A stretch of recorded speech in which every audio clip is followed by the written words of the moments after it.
Es autor de 4 libros y numerosos artículos en revistas científicas sobre historia, etnohistoria, arqueología y lingüística indígena, y participa activamente en proyectos de investigación de las universidades nacionales de Río Cuarto y de San Luis.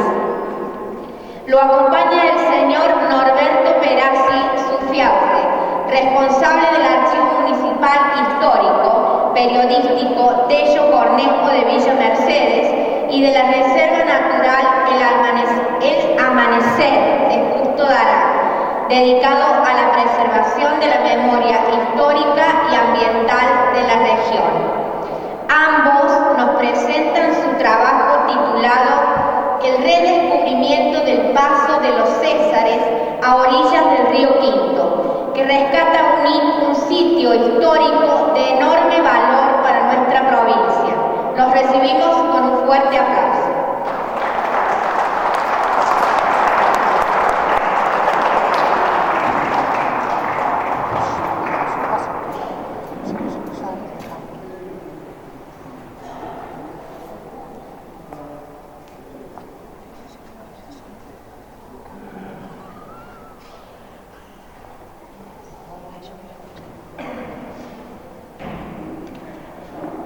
Buenas tardes,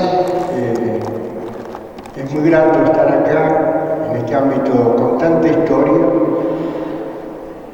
Queremos agradecer a la Junta Morrense por participarnos.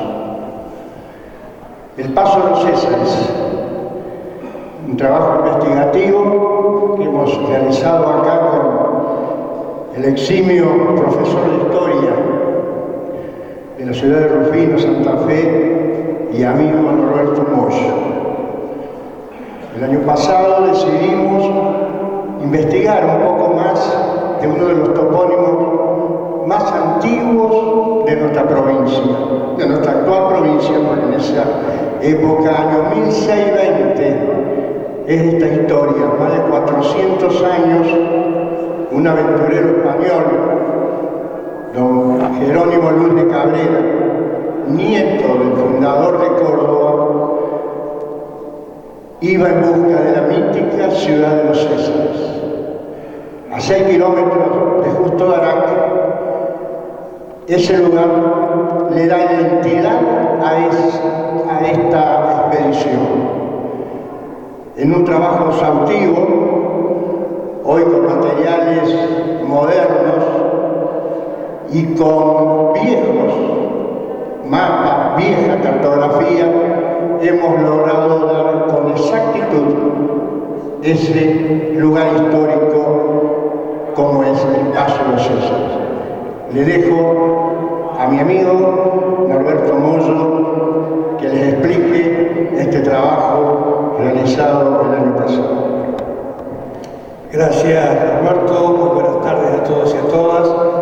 Y quiero agradecer, como lo hizo mi antecesor, la invitación que hemos tenido de la Junta Morrense, que gentilmente nos, valga la redundancia, invitó a participar a este interesantísimo evento que se hace por primera vez en esta localidad. Bueno, como decía Norberto, este redescubrimiento que hemos hecho, le llamamos redescubrimiento porque ese paso ya se conocía, pero por cuestiones de dejarse de usar, se perdió el conocimiento de dónde estaba. Entonces, vamos a la segunda. Vamos a empezar desde el inicio, porque esto tiene que ver con la llegada ya de los españoles a América. En cierto momento del desarrollo económico, social, político europeo, había adquirido tanto desarrollo Europa en cierto momento de su historia, que comenzó a expandirse hacia otros continentes. Vamos a decirlo claramente, comenzó a invadir otros continentes que no eran de su propiedad. Y el que tenían más cerca era África. Luego invadieron Asia y se fueron repartiendo las tierras, sometiendo a distintos pueblos, hasta que le llegó el turno a América. Siempre nosotros decimos Colón, descubridor de América, no es cierto. Llegaron otros antes que Colón y mucho antes que otros, esos otros que Colón, llegaron a los pueblos indígenas que ya habitaban acá en América. Sabemos que el ser humano es originario de África, donde surgió hace unos cuantos milenios y se trasladó hacia todo el globo, ¿no? Bueno, queremos por lo tanto tener una visión decolonial de la historia. Realmente nosotros por ahí reiteramos o repetimos la historia que cuentan los europeos y estudiamos, por ejemplo, la Edad Media, la Edad Antigua, la Edad Contemporánea, que son muy aplicables para Europa, pero no para América. ¿Se dan cuenta? Entonces estamos poniendo parámetros de otros continentes acá. Bueno, Enrique Dussel, el famoso historiador mexicano, fallecido recientemente, explicaba mucho esto de la decolonialidad, es decir, que tenemos que ver y pensar las cosas desde nuestro continente. Por eso hablamos de invasión de América y no de la conquista de América, porque hablar de la conquista de América es hablar desde el punto de vista de los conquistadores. La siguiente. Bueno, acá llegaron varias naves europeas. Uno de los primeros fue Magallanes, que dio toda la vuelta al mundo y que fue uno de los primeros en llegar a las aguas del Río de la Plata. Luego, fíjense que Magallanes era portugués. Luego llegaron dos portugueses, Freud y Lisboa, que fueron los primeros que descubrieron el Río de la Plata. Pero eso no nos lo cuentan en la escuela. ¿Por qué? Porque evidentemente nosotros somos hijos de la madre patria española. Y para España el descubridor es Solís, ¿no? Que es el primer español en que llega al Río de la Plata. Freud y Lisboa llegaron 2 años antes y estuvieron inclusive incursionando en el río Uruguay y Paraná. Por lo tanto, años después de todo esto que le conté, llega Sebastián Gaboto, también con la intención de cruzar hacia el Pacífico. Pero ¿qué pasó? Se metió en el Río de la Plata y había escuchado, cuando pasó por la zona de Brasil, que hacia el interior de la América del Sur había muchas riquezas, mucho oro. Y obviamente los españoles y todos los europeos estaban ávidos de ese oro y de esa riqueza. A eso venían a América, a eso iban a África, a buscar todas las riquezas posibles. Y funda, en donde hoy está la localidad de Puerto Gaboto, en la provincia de Santa Fe, el primer fuerte que se hizo en territorio actual argentino. Se llamó Fuerte Santi Espíritu. Está en las afueras de la hoy localidad de Puerto Gaboto. Bien, la siguiente. Desde ese fuerte, Gaboto sigue subiendo el río Paraná hacia donde más adelante se habría de fundar Asunción, ¿no? En Paraguay. Recorriendo e investigando. Mientras tanto deja una dotación allí y deja a un capitán de él llamado Francisco César para que vaya subiendo el río Carcarañá a ver si logra encontrar esa mítica ciudad o lugar donde hay mucho oro. Bueno, Francisco César con su gente, 14 en total, salen a orillas del río Carcarañá. Llegan a un punto donde nace el río Carcarañá. El río Carcarañá nace cuando se une el río Tercero, el Tercero con el Cuarto, esa es la dice. Bueno. Y ahí se divide, 7 toman siguen por el río Tercero y otros 7 por el río Saladillo, que luego es el Cuarto. Bueno, al cabo de cierto tiempo llegan los que van por el río Tercero a las sierras actualmente de Comechingones, a la altura de Calamuchita. y ahí se contactan con los camiares, que eran los indígenas que allí vivían, también llamados comechingones. Estos comechingones ya tenían contacto con los incas y conocían que estos manejaban mucho oro. Y le contaron toda una historia de que había oro, pero no le dijeron el lugar. No le dijeron si era para el norte o para el sur. Bueno, al cabo de cierto tiempo, César regresa con sus 7 hombres. Los 7 que habían ido por la otra orilla del otro río nunca más se supo. Llegan de vuelta a Fuerte Santo Espíritu. Gaboto ya había regresado de su expedición y le cuenta todo eso. Eso va generando una idea de que evidentemente hay oro por muchos lados. Es cierto que había oro, pero el oro estaba en el Potosí, en Perú. Bueno, no acá, no en la Sierra de Córdoba, y ellos suponían que era hacia el sur, hacia la Patagonia. Bueno, eso llegó rápidamente a España. De España volvió a América y comenzaron las distintas expediciones. Bueno, surge así la famosa leyenda de la ciudad de los Césares. Estamos hablando de 1520 más o menos. Y esa leyenda se propagó por tanto tiempo que llegó hasta 1780. Más de 200 años la gente buscando la mítica ciudad de los Césares. La siguiente. ¿Cómo imaginaban la ciudad de los Césares? Fíjense, al estilo griego. Ellos pensaban una ciudad con barrotes de oro, donde la gente vivía mucho tiempo, donde no había enfermedades, donde eran todos blancos. Bueno, es una ciudad totalmente hipotética, ¿no? Que de ninguna manera podía existir en la realidad. La siguiente. Bueno, tal es así que en los mapas, y atento a Héctor, que acá tenemos uno, este de Martín de Musí, que seguramente lo conoces, aquí está marcado,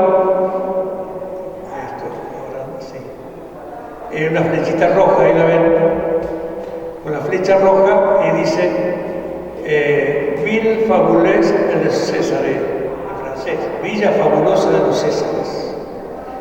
La ubicaban a la orilla del río Chubut y no muy lejos del lago Nahuel Huapi, para que ustedes se hagan una idea que era de Bariloche un poco más allá, según el mapa de Musí, pero había infinidad de posibles sitios en la ciudad de los Césares.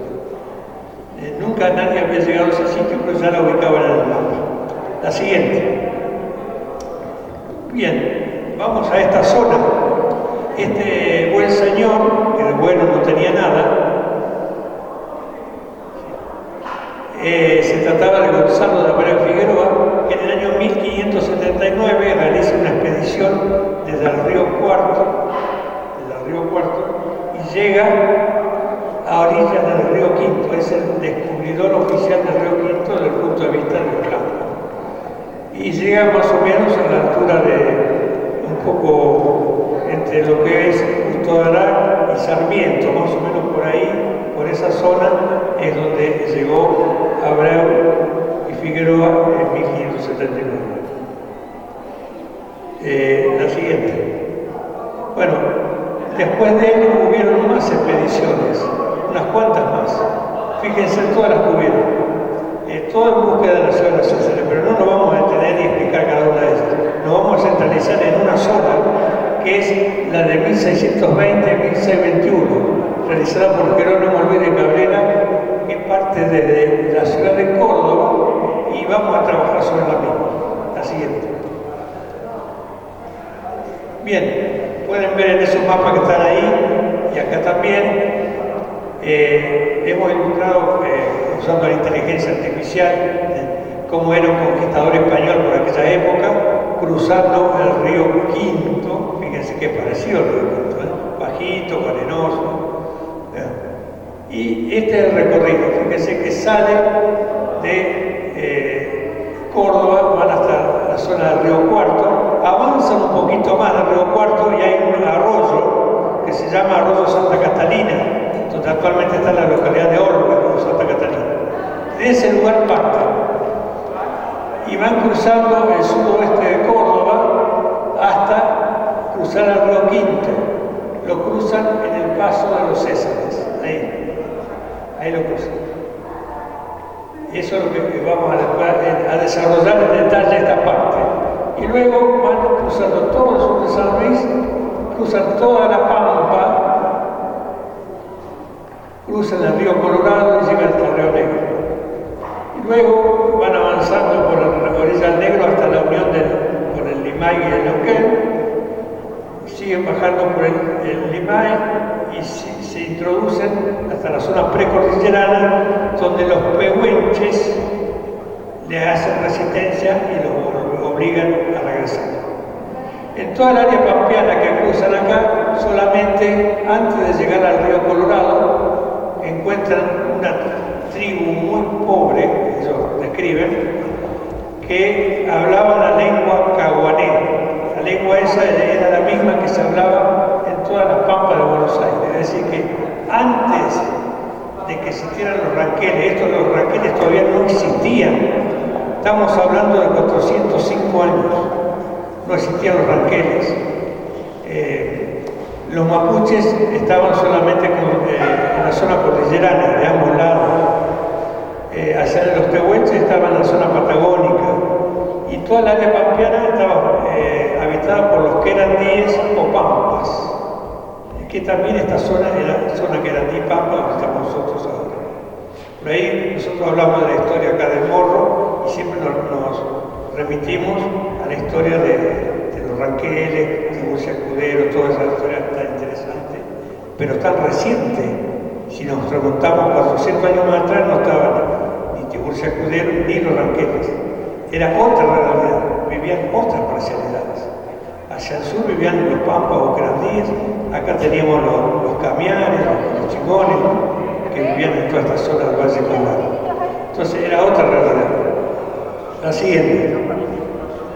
Acá tenemos el otro mapa detallado, que es el mismo que está allá, donde se puede ver en detalle que salen desde el arroyo Santa Catalina, llegan a la altura de Coronel Molde aproximadamente, y a la altura, poco antes de llegar a la localidad de Paunero, actual Paunero, que está sobre la autopista,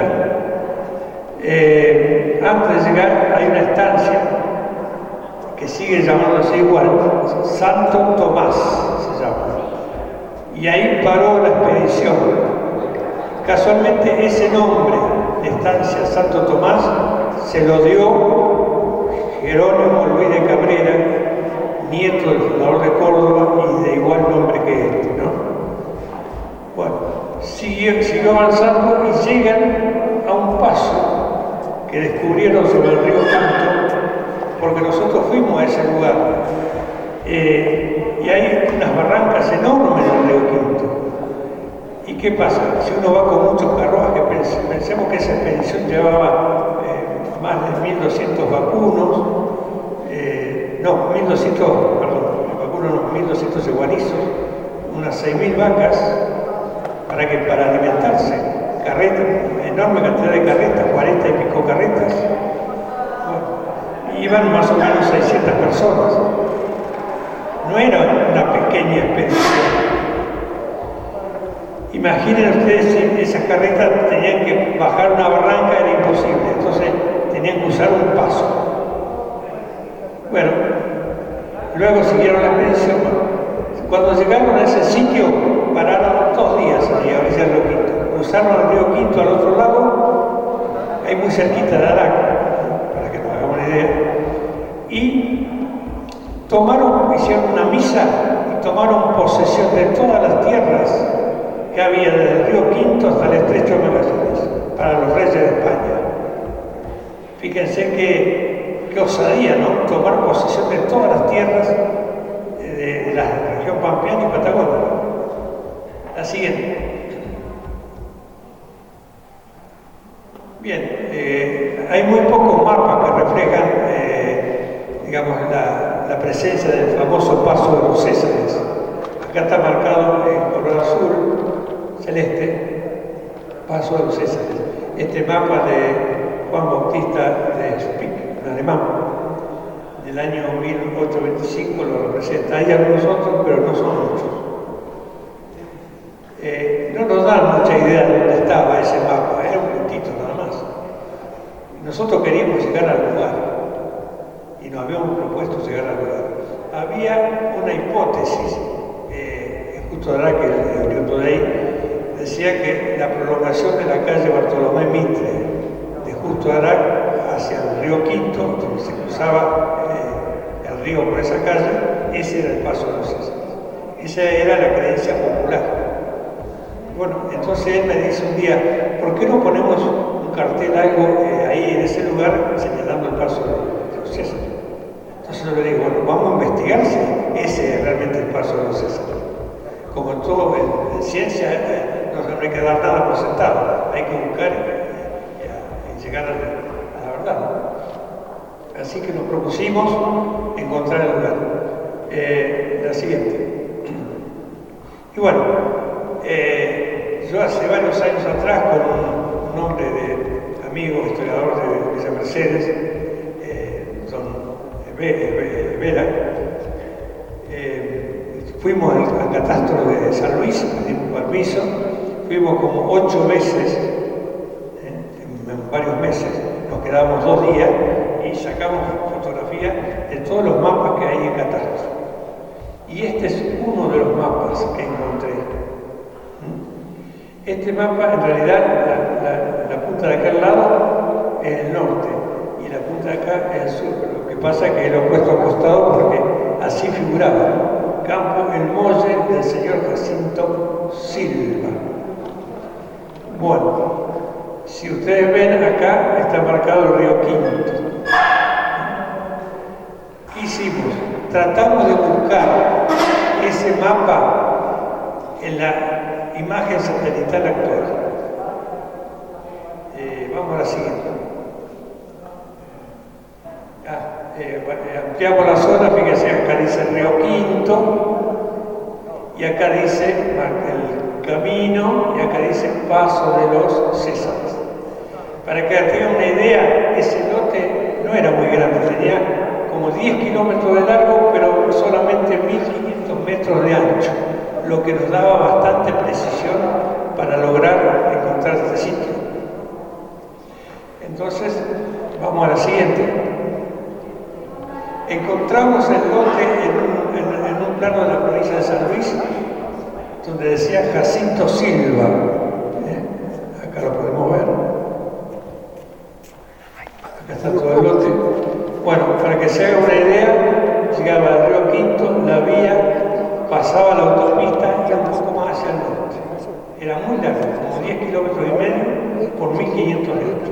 Y ahí dice Jacinto Silva y está de Justo de Arac, bastante más contra el límite con Córdoba. Entonces yo ya le dije, viendo ese plano, no es el lugar que dicen los lugareños de Justo de Arac. Vamos a la siguiente. Bueno, lo que hicimos es superponer ese plano de mensura que habíamos encontrado en catastro, que es este que está acá, superponerlo a la misma escala en una imagen satelital. Bueno, cuando lo superpusimos, obviamente no veíamos nada, pero después le fuimos quitando opacidad y pues empezamos a ver hacia abajo, hasta que finalmente, la siguiente, pudimos ver que el río Quinto tenía un trazado diferente. Me parece que se pasaron dos. No, a ver, la siguiente. El río Quinto actual, fíjese que es este, acá hay una ruta asfaltada, la ruta 14. Se cruza el río Quinto y hace varias vueltas del río y sigue. Y en el mapa figuraba el río Quinto acá, y sin ninguna curva. Eso nos desacomodó un poco. ¿Qué pasó con el río Quinto? Bueno, entonces supusimos que los ríos de llanura va cambiando su cauce a lo largo del tiempo. El mapa era de 1915, por lo tanto pudo haber cambiado de cauce. Y efectivamente fuimos al campo de los propietarios, Alberto Becerra y Rosita Oyola. Alberto Becerra y Rosita Oyola. Tienen más o menos 75 hectáreas. 75 hectáreas cuyo límite está marcado con amarillo. Y en ese predio está el campo. Y ellos nos dieron una nota, una novedad, que dice que las barrancas del río Quinto no están donde está el río Quinto ahora, sino que están acá las barrancas. ¿Qué quiere decir? Que el cauce antiguo era este. Vamos a la siguiente. Acá está en la imagen satelital todo el lote, pero vamos a la siguiente, que vamos a ver en detalle. Acá vamos a disfrutar de esta imagen porque esta vale bien la pena. Está tomada con mucha precisión. Este es el cauce del río Quinto. Bueno, acá está la casa de campo del señor Becerra. Este rojo el límite del campo. Fíjense, esto verde oscuro es todo el monte de Caldec y de otras especies que hay. Este verde clarito es el paleocauce del río Quinto, es decir, el cauce anterior que está dibujado en el mapa de 1915. Bueno, y de acuerdo a los cálculos, nosotros pensamos que el río Quinto, el paso de César estaría más o menos ahí, estaba sobre el viejo cauce, no sobre el actual cauce del río Quinto. Por lo cual, nos fuimos caminando, porque de otra forma no se podía llegar, desde la casa para acá. Cuesta bastante llegar porque hay unos juncos negros que pinchan, suele haber víboras también, así que hay que andar con cuidado de botas. Y todo esto, fíjense, esa sombra oscura que ven, es una barraca como de 5 metros. Bueno, nosotros habíamos calculado más o menos por acá, más o menos por acá. Y llegamos a ese lugar y la barranca seguía. Y le digo a él, sigamos un poquito más. Seguimos hasta acá y ahí hizo así el terreno. Es decir, desapareció la barranca, pero por un corto trecho. ¿De ancho cuánto tendrá eso? Del paso. 10 metros, 10, 12 metros de ancho. Es una rastrillada. Él dice camino, bueno. Hemos descubierto que la rastrillada, esa fue en realidad, como se dice, el futilita del postre, porque dimos con las coordenadas, con la aparatología que llevábamos, dimos exactamente las coordenadas que él había manejado y además ahí al instante hicimos un trayecto, nos introducimos en el bosque espeso y encontramos una rastrillada indígena. Quiere decir que venía del lado del noreste, venía del este de la rastrillada, que venía desde Río Cuarto, y bien desembocaba en la comercia, en el paleocauce del río. Ya no había barranca. No, ahí no había barrancas, pero las barrancas volvían a subir acá. Es decir, acá había barrancas. Es decir, uno iba caminando y veía cómo el terreno subía de un lado y cómo subía del otro. Y ahí es todo plano, ya lo van a ver la imagen. Así que bueno, con mucha felicidad llegamos al sitio, nos sentamos allí, charlamos un rato. Era emocionante pensar que ahí, 404 años, porque fue el año pasado esto, 404 años atrás había pasado esa expedición con tanta cantidad de gente, ¿no? Y bueno, tal es así que decidimos con el propietario poner en el lugar un cartel. Así que van a la próxima. Bueno, acá se alcanza a ver la rastrillada, va subiendo por un lado, va subiendo por el otro, y esto se penetra como, ¿cuántos metros habremos hecho? Unos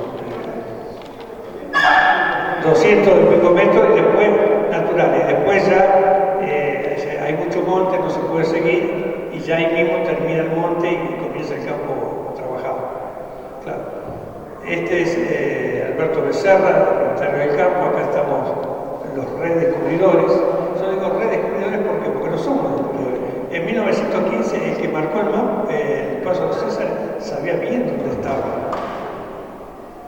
Nada más que el olvido predominó, como en tantas cosas. La siguiente. Bueno, acá está, fuimos después en otro momento con otros amigos de Justo Dará y colaboradores. Acá está Gerardo Saloña, Becerra, Roberto, yo y este señor Mario Bravo. Bueno, y el cartel que dice Paso de los Césares, el 28 de noviembre de 1620. Por aquí pasó el expedicionario español Jerónimo Luis de Cabrera en búsqueda de la mítica ciudad de los Césares. Eso es lo que dice el cartel. Así que bueno, cumplido ese sueño, logramos dar con ese sitio y bueno, lo dimos a conocer primeramente en la localidad de Justo Dará.